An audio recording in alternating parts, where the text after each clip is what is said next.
नमस्कार जय जगन्नाथ सुभद्रा योजनार फॉर्म किपरि फिल करिवे आज मु आपनकु बहुत सरल भाबरे बुझाई देबी। आपनकु एही भिडियोटी देखिबा परे आउ काहाकू किछि पचारिबाकू दरकार नाही।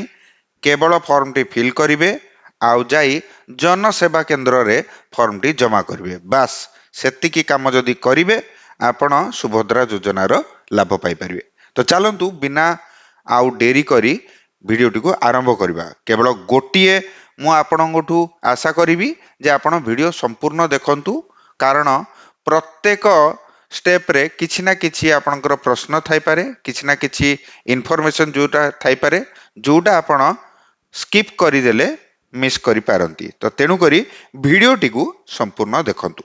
चलंतु आरंभ करवा।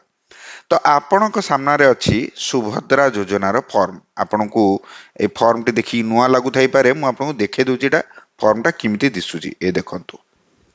एईटा हला सुभद्रा योजनार फॉर्म देखि पारले। एइथेरे अछि टोटल 3टी पेज। एटा प्रथम पेज गला, एटा द्वितीय पेज आउ एटा हला तृतीय पेज। तो किछिटा जगह रे तृतीय पेज माने जदि आपण फिजिकल फॉर्म कोनोसी अंगनवाड़ी केंद्र नौचंती आपनको एई पेजटा हेई पारे कि से आपनको न दियंती। तो एहार किछि एते जरूरी नाही तृतीय पेज रो। एटा हला केवल प्राप्ति स्वीकार माने जेतळ आपण फॉर्म टी जमा करिवे आपनको जनसेवा केंद्र रु आपनको आवेदन नंबर लिखिकी से माने ए फॉर्म टी को फिल करिवे लास्ट पेज टा को फिल करी आपनको देबे। एटा आपण निज रेकॉर्ड रे रखि परिवे बा आपण एप्लीकेशन देइचंती ताहार एटा आपणकर प्रूफ रहइबो। बुझि पारले। तो तृतीय पेज आपण पे एते इंपोर्टेंट नाही बा जरूरी नाही। आपण पे जरूरी हैला प्रथम पेज जोटा कि एटा आ तापरे द्वितीय पेज जोटा कि एटा। तो चलंतु प्रथम पेज रु आरंभ करिबा। ठीक अछि। प्रथम पेज रो प्रथम नंबर रे कोन अछि चलंतु देखिबा जोटा कि भाग क रे लिखा जे आवेदनकारी सविशेष विवरणी माने आपण जे भी आवेदनकारी एठी जा नारे सुभद्रा लाभ आपण पाइबाकू चाहुचंती आपण निजे ही पारंती बा आपणकर माँ बा आपणकर भौणी ही पारंती तांको नाटी आपनको एठी लिखिया पड़े। देखंतु एक नंबर लिखा हिची संपूर्ण नाम ताहा भी आधार अनुଯାयी माने आधार रे आपणकर नाटा जिमिति लिखा हिची आपण सिमिति लिखि परियो। हां तो एठी बहुत लोकंकर प्रश्न उठिदिला कौन आमे फॉर्म टी को ओडिया रे फिल करि परिबु ना इंग्लिश रे फिल करिबु। तो बंधुगण ओडिया रे भी आपण फिल करि परिबे आ इंग्लिश रे भी करि परिबे किंतु जदि इंग्लिश रे करिवे ताले आपण गोटे लाभ अछि। से लाभ हला आपणकर स्पेलिंग माने आधार रे फॉर एग्जांपल कि जिमिति दास दास जो जहार ना रे रहुची से डीएएस भी लिखुचंदी से डीएएसएच भी लिखुचंदी किंतु ओडिया रे लिखिबारे लोक भूल करि थाई पारंती। तो जेतळे फॉर्म टी जीवो से दास जगह रे दास ही पारे। तो सेही असुविधा रु बंचिबा पई सजेस्ट मु आपन करबी कि आपण इंग्लिश रे फॉर्म टी भरंतु। भावंतु मु लिखुची सावित्री दास गोटे डमी नेम टे मु नउची। तो किमिति भरिबा प्रथमे फर्स्ट नेम लिखिबा S A B I T R I तापरे दास। तो दास मिसे की लिखिबानी ए गोटे बॉक्स टी को हमें छाड़ी देबा कहिना सावित्री परे दास दीटा अलगा अलगा ना गोटे ला फर्स्ट नेम गोटे ला सर नेम। तो मझिरे गोटे गैप छाड़िया दरकार। तापर आपण लिखिबे दास। तो आपण लिखिबे डी ए एस एच। बुझि पारले। ए प्रकार आपण प्रथम नंबर टी आपणकर काम सरला।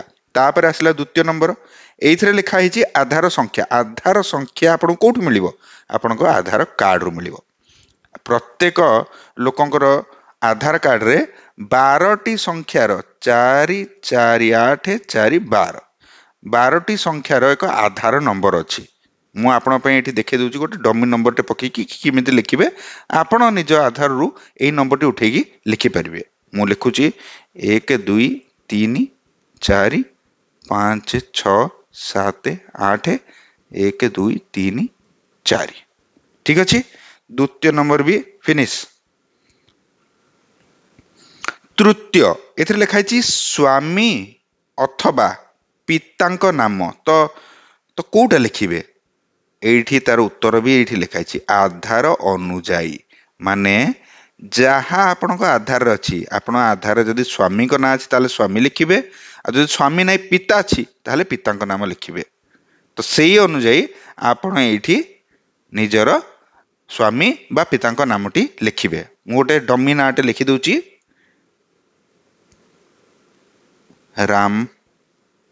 ରାମ ଦାସ। ଠିକ ଅଛି, ଚାଲନ୍ତୁ ଆଗକୁ ବଢିବା। ଜନ୍ମ ତାରିଖ ଚତୁର୍ଥ ନମ୍ବରରେ ଲେଖା ହେଇଛି ଜନ୍ମ ତାରିଖ, କିନ୍ତୁ ଏଇଠି ଆପଣ ଟିକେ ଧ୍ୟାନ ଦେବାକୁ ଦରକାର ଯେ ଜନ୍ମ ତାରିଖରେ ଆପଣ ଯଦି ଇଂଲିଶରେ ଲେଖୁଛନ୍ତି ତାହେଲେ ସିଙ୍ଗଲ ଡିଜିଟ ବା 1, ଭାବନ୍ତୁ 1 ଜାନୁଆରୀ 1980 ମସିହାରେ ମୋର ଜନ୍ମ ବା 1990 ମସିହାରେ ମୋର ଜନ୍ମ, ତ ମୁଁ 1 କୋଉଠି ଲେଖିବି? ମୁଁ ଲେଖିବି 01। ଏହି ପ୍ରକାରରେ ମତେ ଲେଖିବାକୁ ପଡିବ। ଯୋଉଠି ନମ୍ବର ନାହିଁ ଏଠି ଗୋଟେ ଜିରୋଟେ ପକେଇଦେବେ, ବୁଝିପାରିଲେ? ମାନେ 1 ତାରିଖ 1 ମାସ ଫେରେ 01 1990। ଦେଖିପାରିଲେ ତ? ଠିକ ଅଛି, ତ ଚତୁର୍ଥ ନମ୍ବର ବି ସରିଲା। ଏବେ ଆସିବା ପଞ୍ଚମ ନମ୍ବରକୁ। ପଞ୍ଚମ ନମ୍ବରରେ କଣ ଲେଖା ହେଇଛି? ବର୍ଗ। ଆଉ ବର୍ଗ ଆଗରେ ଲେଖା ହେଇଛି ଚିହ୍ନ ମାରନ୍ତୁ। ଏଠି ଆପଣଙ୍କୁ କିଛି ଲେଖିବା ଦରକାର ନାହିଁ, କେବଳ ଚିହ୍ନ ମାରିବେ। କୋଉଠି ଚିହ୍ନ ମାରିବେ?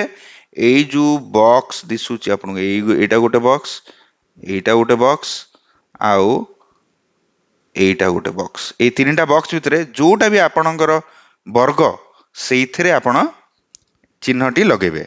ତ ଯଦି ଆପଣ ସାଧାରଣ ତାହେଲେ ପ୍ରଥମରେ, ଅନୁସୂଚିତ ଜାତି ତାହେଲେ ଦ୍ୱିତୀୟ, ଓ ଅନୁସୂଚିତ ଜନଜାତି ତାମାନେ ତୃତୀୟ। ତ କିଛି ଲୋକ ପଚାରୁଥିଲେ କି ଓବିସି ହେଇଥିଲେ କୋଉଠି ଆମେ ଚିହ୍ନ ଲଗେଇବୁ, କାରଣ ଓବିସି ତ ଏଠି ଲେଖା ହେଇନି। ତ ଓବିସି ଆପଣ ସାଧାରଣରେ କରିପାରିବେ, କାହିଁକି ନା ଆମେ ପଚାରିଥିଲୁ ସାଧାରଣରେ ଏଇଠି ସାଧାରଣ ବା ଓବିସି, ଯୋଉଟା କି ଏଠି ଲେଖା ହେଇନି, କିନ୍ତୁ ଆମେ ଜାଣିବାକୁ ପାଇଥିଲୁ ଯେ ଓବିସି ସାଧାରଣ ହିଁ ଚିହ୍ନ ଲଗାଇବେ। ତ ବର୍ତ୍ତମାନ ମୁଁ ଏଠି ଗୋଟେ ଚିହ୍ନଟେ ଲଗେଇଦେଲି। ଠିକ ଅଛି, 5 ନମ୍ବର ଶେଷ। ଏବେ ଚାଲିବା 6 ନମ୍ବର। 6 ନମ୍ବରଟି ସାଇଡରେ ଅଛି, ଏ ଦେଖନ୍ତୁ 6 ନମ୍ବର। ଏଥିରେ କଣ ଲେଖା ହେଇଛି? ଶାରୀରିକ ଭିନ୍ନକ୍ଷମ। କଣ ଆପଣଙ୍କର ଶାରୀରିକ ଭିନ୍ନକ୍ଷମ କି? ଯଦି ହଁ ତାହେଲେ ହଁ ରେ, ନା ମାନେ ନା ରେ କରିବେ। ତ ମୁଁ ଏଠି ନା, ତ ମୁଁ ନା କରିଦେଲି।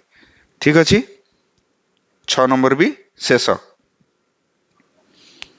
ଚାଲନ୍ତୁ ଆଗକୁ ବଢିବା। 7 ନମ୍ବର। 7 ନମ୍ବରରେ କଣ ଲେଖା ହେଇଛି?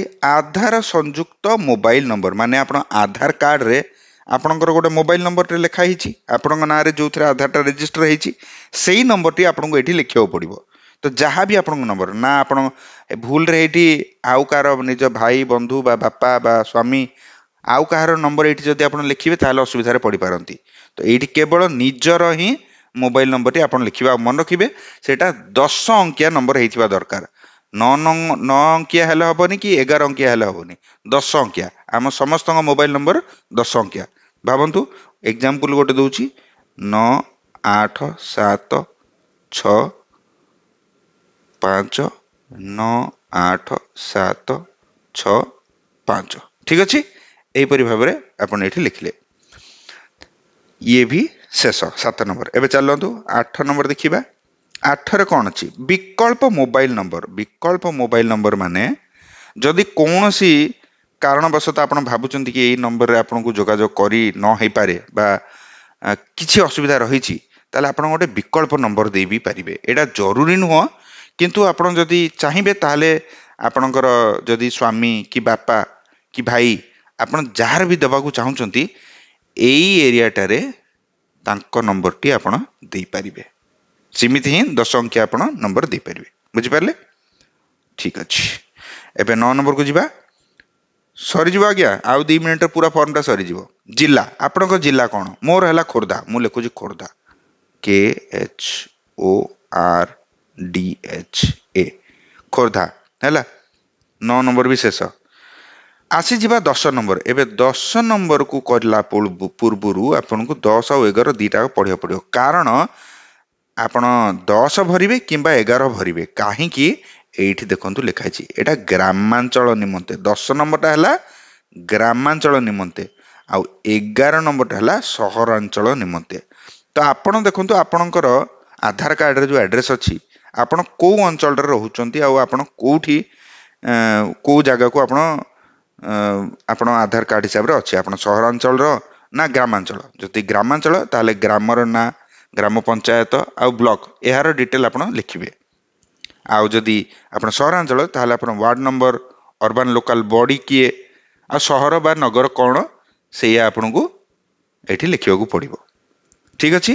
ତ 10 ବା 11 ମୁଁ ଏଠି ଗୋଟେ ଛୋଟିଆ ଅର୍ ଲେଖି ଦଉଛି, ଆପଣ ଜାଣିପାରିବେ କି ଏଇ ଦିଟାରୁ ଯେକୌଣସି ଗୋଟେ ଆପଣଙ୍କୁ କରିବାକୁ ପଡିବ। ଠିକ ଅଛି, ଆଗକୁ ବଢିବା।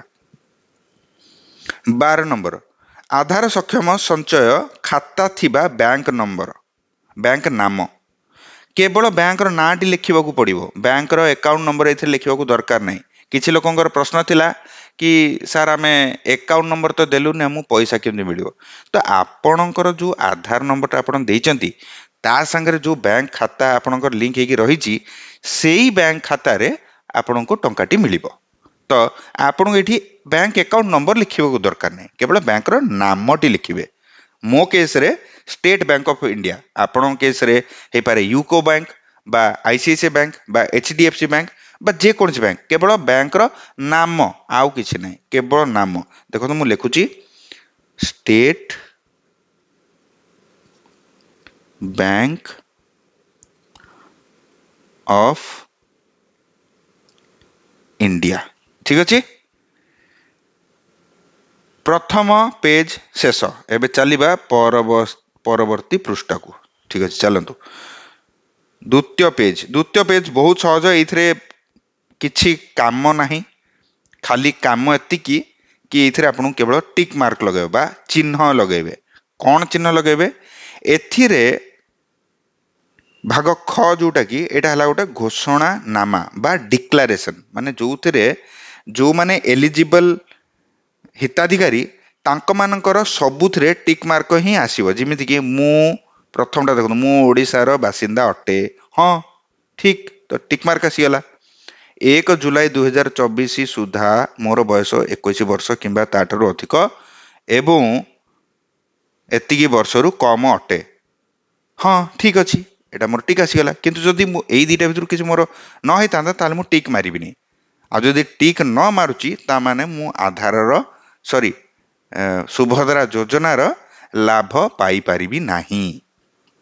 ଏଇଥିରେ ଯଦି ସବୁଥିରେ ଆପଣଙ୍କର ଟିକ୍ ଟିକ୍ ଟିକ୍ ଟିକ୍ ଏପରି ଟିକ୍ ଆସୁଛି ପ୍ରତ୍ୟେକ ପ୍ରଶ୍ନ ହିସାବରେ, ତାହେଲେ ହିଁ ଆପଣ ଲାଭଟି ପାଇପାରିବେ। ତ ଏଇ ପେଜର ଆଉ କୌଣସି କାମ ନାହିଁ, ଖାଲି ଆପଣଙ୍କୁ ଭଲରେ ପଢିବା ଦରକାର ଆଉ ତାପରେ ଟିକ୍ ମାର୍କଟେ ଲଗାଇବା ଦରକାର। ଯଦି କୌଣସି ବି ବକ୍ସରେ ଟିକ୍ ନ ଲଗେଇ ଆପଣ ଛାଡି ଦଉଛନ୍ତି, ଭାବନ୍ତୁ ମୁଁ ଏଇଟାରେ ଟିକ୍ ଲଗେଇନି, ବଳକା ସବୁରେ ଲଗେଇଛି, ବୁଝିପାରିଲେ? ତ ଏଥିରେ ବି ଆପଣଙ୍କୁ ଲାଭ ମିଳିବ ନାହିଁ, କାରଣ ସରକାର କହିଛନ୍ତି କି ଏଇ ନିୟମାବଳୀ ହିସାବରେ ଆପଣଙ୍କୁ ସୁଭଦ୍ରା ଯୋଜନାର ଲାଭ ମିଳିବ। ତ ସେଇ ହିସାବରେ ସବୁଥିରେ ଯଦି ଆପଣଙ୍କ ଟିକ୍ ମାର୍କ ଆସୁଛି, ସବୁ ପ୍ରଶ୍ନର ଉତ୍ତରରେ ଆପଣ ହଁ ବା ଟିକ୍ କରୁଛନ୍ତି, ତାହେଲେ ଆପଣଙ୍କୁ ଲାଭଟି ମିଳିବ। ବୁଝିପାରିଲେ? ତ ଭାଗ ଖ ଶେଷ ହେଇଗଲା। ଭାଗ ଗ ରେ ଆପଣଙ୍କୁ କିଛି କରିବାର ନାହିଁ, ଏଇଟା କେବଳ ଗୋଟେ ସମ୍ମତି ଯାହାକି ଆମେ ପ୍ରଦାନ କରୁଛେ ସରକାରଙ୍କୁ, ଯେହେତୁ ଆମେ ଆମ ଆଧାର ନମ୍ବର ହେରିକା ଦଉଛେ, ସେ ଆମ ଡିଟେଲ୍ସ ସେଥିରୁ କାଢିବେ। ତ ଏଥିରେ ଆପଣଙ୍କୁ କିଛି କରିବାକୁ ଦରକାର ନାହିଁ, ଏଟା କେବଳ ଆପଣ ପଢନ୍ତୁ, ଜାଣି ରଖନ୍ତୁ କି ସରକାରକୁ ଆମେ କୋଉ ଜିନିଷରେ ସମ୍ମତି ଦଉଛେ। ଏତିକି କଲା ପରେ ଆବେଦନକାରୀଙ୍କ ଦସ୍ତଖତ କରିବେ। ଏଇଟା ଦେଖନ୍ତୁ ଏଇଠି ଆବେଦନକାରୀଙ୍କ ଦସ୍ତଖତ।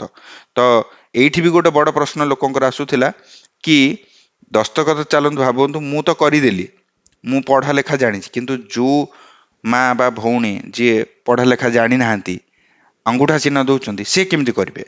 ତ ବର୍ତ୍ତମାନକୁ ୟାର ଗୋଟିଏ ଉତ୍ତର ଯାହା ଆମେ ଦେଖିବାକୁ ପାଇଛୁ ସେୟା ହେଲା କି ଯିଏ ଲେଖିବା ଜାଣିନି ସିଏ ଅବଶ୍ୟ ସେ ଲେଖିପାରିବ ନାହିଁ, ତ ସିଏ ନିଶ୍ଚିତ ଭାବରେ ଆଙ୍ଗୁଠା ଚିହ୍ନ ଦବାକୁ ବାଧ୍ୟ। ତ ଆପଣ ଏଇଠି ଆଙ୍ଗୁଠା ଚିହ୍ନ ଦେଇଦିଅନ୍ତୁ ଏଇଠି, ଆଉ ତା ସାଙ୍ଗରେ ଯଦି ପାରୁଛନ୍ତି ତାହେଲେ କାହାକୁ, ଯିଏ ବି ଆପଣଙ୍କ ଫର୍ମଟି ଫିଲ୍ କରୁଛନ୍ତି ତାଙ୍କୁ କହିକି ଆପଣ ଯଦି ନିଜ ନାଁଟା ବି ଏଇଠି ଲେଖି ଦେଇପାରିବେ ତାହେଲେ ସୁବିଧା ହବ। କିନ୍ତୁ ନା ନ ଲେଖିଲେ ବି ଚଳିବ ଯଦି ଆପଣଙ୍କର ଆଙ୍ଗୁଠା ଚିହ୍ନ ଅଛି। ବର୍ତ୍ତମାନକୁ ଏତିକି ଆମେ ଜାଣିପାରୁଛୁ। ବାକି ଆପଣ ଯେତେବେଳେ ଫର୍ମଟି ଜମା କରିବେ ଜନସେବା କେନ୍ଦ୍ରରେ, ସେଇଠି ବି ଆପଣ ଗୋଟେ ଥର ଏଇଟା ପଚାରି ରଖନ୍ତୁ। ଠିକ ଅଛି। ତାପରେ ତାରିଖ, ଏ ଦେଖନ୍ତୁ ତାରିଖ, ଯୋଉ ଦିନରେ ଆପଣ ଏଇ ଫର୍ମଟିକୁ ଜମା କରିବେ, ହେଲା, ଘରକୁ ଆଣିକି ରଖିବେ ନୁହଁ, ଯୋଉ ଦିନ ଆପଣ ଜମା କରିବେ। ଯଦି ମୁଁ ଆଜି ଫର୍ମ ଫିଲ୍ଅପ୍ କଲି ଆଉ ଆଜି ନେଇ ମୁଁ ଜମା କଲି, ତାହେଲେ ଆଜିର ତାରିଖ ମୁଁ ଏଇଠି ପକେଇବି। ତ ଆଜିର ତାରିଖ ଯେପରିକି ଆଜି 2 ତାରିଖ, ତ 2/02/09/2024, ବୁଝିପାରିଲେ? এই ହିସାବରେ ତାରିଖ ପକେଇବେ। ବାସ୍ ସେତିକି। 2ଟା ପେଜ ଆପଣ ଫର୍ମ ଫିଲ୍ଅପ୍ କରିଦେଲେ, ଆଉ କିଛି କାମ ନାହିଁ। ଏଇ ଯୋଉ ତୃତୀୟ ପେଜ, ଏଥିରେ ଆପଣଙ୍କୁ କିଛି କରିବାକୁ ଦରକାର ନାହିଁ। ଏଇଟା ଯୋଉଠି ଆପଣ ଆବେଦନ କରିବେ ସେ କେନ୍ଦ୍ରରେ, ଜନସେବା କେନ୍ଦ୍ରରେ ସେ ନିଜେ ଆପଣଙ୍କୁ ଆବେଦନ ପତ୍ର ନମ୍ବର ଗୋଟେ ଦେବେ, ଯୋଉଟା କି ଏଥିରେ ଲେଖିକି ଦେବେ। ତା ସାଙ୍ଗରେ କୋଉ ତାରିଖରେ ଆପଣ ଆବେଦନ କଲେ ସେ ସବୁ ଜିନିଷ ଲେଖିବେ, ଲେଖିକି ଏଇଟା ଆପଣଙ୍କୁ ଦେବେ। ଏଇଟାକୁ କେବଳ ଆପଣଙ୍କୁ ଘରକୁ ନେଇକି ଆସିବାକୁ ପଡ଼ିବ, ଆଉ କୌଣସି କାମ ନାହିଁ। ବୁଝିପାରିଲେ? ତ ଏ ପ୍ରକାରରେ ଆପଣ ଫର୍ମଟିକୁ ଫିଲ୍ କରିବେ। ଯଦି ଆପଣଙ୍କର ୟା ଉପରେ ଆଉ କୌଣସି ବି ପ୍ରଶ୍ନ ଥାଏ, ତାହେଲେ ଆପଣ କମେଣ୍ଟ ବକ୍ସରେ ପଚାରନ୍ତୁ। ମୁଁ ଆପଣଙ୍କୁ ଚେଷ୍ଟା କରିବି ଏହାର ଉତ୍ତର ଦେବା ପାଇଁ। ବାକି ଭିଡ଼ିଓ ଭଲ ଲାଗିଥିଲେ ଲାଇକ୍, ସେୟାର ଆଉ ସବସ୍କ୍ରାଇବ କରନ୍ତୁ। ଧନ୍ୟବାଦ। ଜୟ ଜଗନ୍ନାଥ।